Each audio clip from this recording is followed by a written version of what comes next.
Good evening students. आज हम बात करेंगे आय के चक्रीय प्रवाह की, सर्कुलर फ्लो ऑफ इनकम।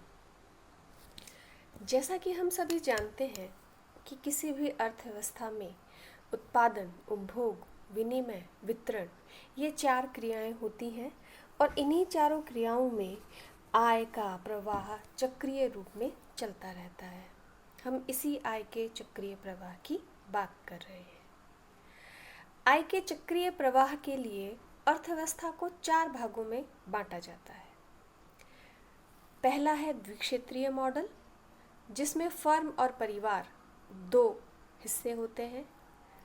दूसरा है त्रिक्षेत्रीय मॉडल, जिसमें फर्म, परिवार, सरकार और वित्तीय क्षेत्र आते हैं। इस मॉडल को बंद अर्थव्यवस्था का मॉडल भी कहा जाता है। और आय के 4 क्षेत्रीय मॉडल में शेष संसार को भी जोड़ दिया जाता है, जिसके अंतर्गत फर्म, परिवार, सरकार, वित्तीय क्षेत्र के साथ साथ हम शेष संसार के साथ आय के प्रवाह को भी पढ़ते हैं।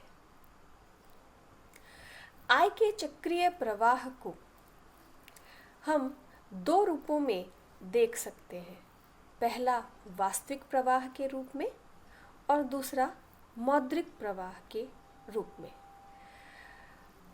आय के प्रवाह का वास्तविक प्रवाह यदि हम देखें तो उसमें फर्म और परिवार 2 ही क्षेत्र आएंगे। परिवार के पास सभी साधन मौजूद हैं। एक फर्म जब उत्पादन क्रिया करती है तो फर्म इन परिवारों से उत्पादन के ये साधन लेती है। भूमि, पूंजी, साहस, ये सभी उत्पादन के साधन परिवार से फर्म की ओर आते हैं। दूसरी तरफ फर्म इन साधनों का प्रयोग करके जो वस्तुओं और सेवाओं का उत्पादन करता है वह परिवार की ओर फर्मों के द्वारा दिया जाता है। परिवार उन वस्तुओं और सेवाओं को खरीदती है। तो इस तरह का जो ये प्रवाह है यह वास्तविक प्रवाह कहलाता है। दूसरा प्रवाह मौद्रिक प्रवाह कहलाता है, जिसमें हम इस प्रवाह को मुद्रा के रूप में देखते हैं। परिवार जब साधनों को देती है तो उन साधनों के बदले में प्रतिफल मिलता है। लगान, ब्याज, लाभ ये सभी आय के रूप में। तो फर्मों के द्वारा परिवार को साधनों के प्रतिफल के रूप में जो दिया जाता है वह साधनों का प्रतिफल एक मौद्रिक प्रवाह के रूप में फर्म से परिवार की ओर जाता है। दूसरी तरफ जब परिवार वस्तुओं और सेवाओं को खरीदता है तो उन पर जो व्यय करता है वह परिवार से फर्म की ओर जाता है। तो इस तरह यह वास्तविक और मौद्रिक प्रवाह चलता रहता है। आइए अब हम बात करते हैं कि यदि अर्थव्यवस्था द्विक्षेत्रीय है तो उसमें आय का चक्राकार प्रवाह किस तरह कार्य करता है।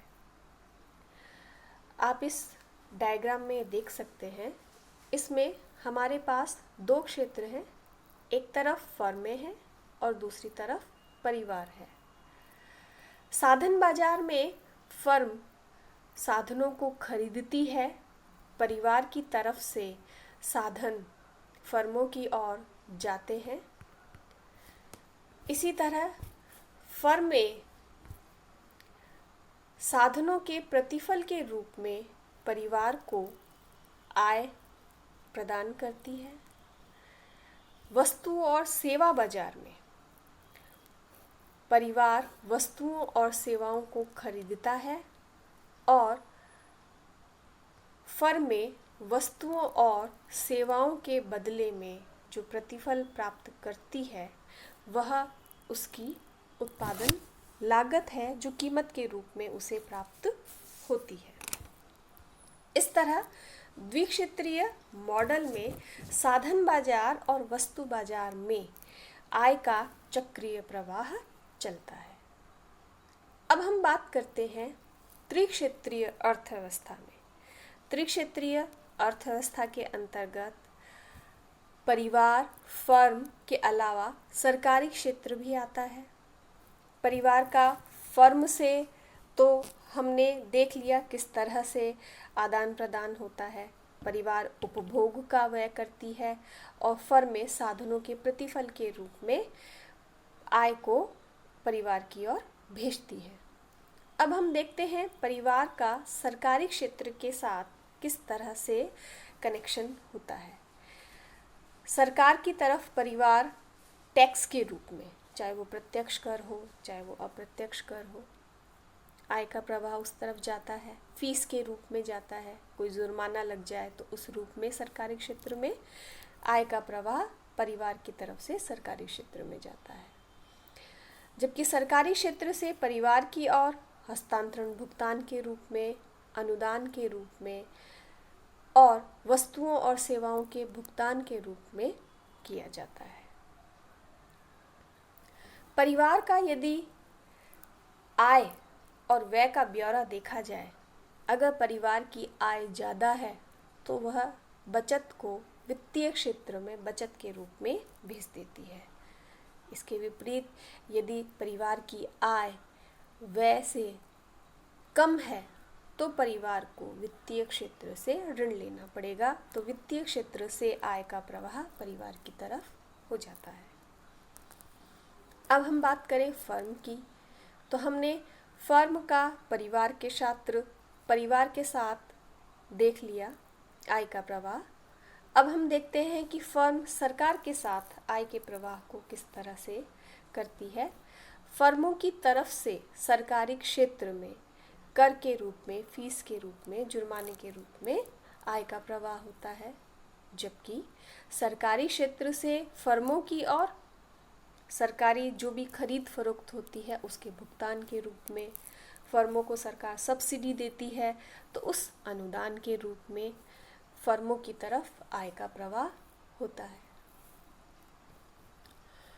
फर्मों को यदि बचत हो रही है तो वित्तीय क्षेत्र में फर्म व्यावसायिक बचत के रूप में आय का प्रवाह कर देती है, और फर्मों को यदि ऋण चाहिए, व्यय ज़्यादा करना है, तो वित्तीय क्षेत्र से ऋण के रूप में जो आय का प्रवाह है वो फर्मों की तरफ हो जाता है। तीसरा क्षेत्र सरकारी क्षेत्र अब हम देखते हैं। हमने देख लिया कि फर्म और परिवार की तरफ सरकार किस तरह से आय के प्रवाह को संचालित करती है। यदि सरकार का व्यय आय से ज़्यादा है तो उस व्यय को पूरा करने के लिए सरकार को वित्तीय क्षेत्र से ऋण लेना पड़ेगा।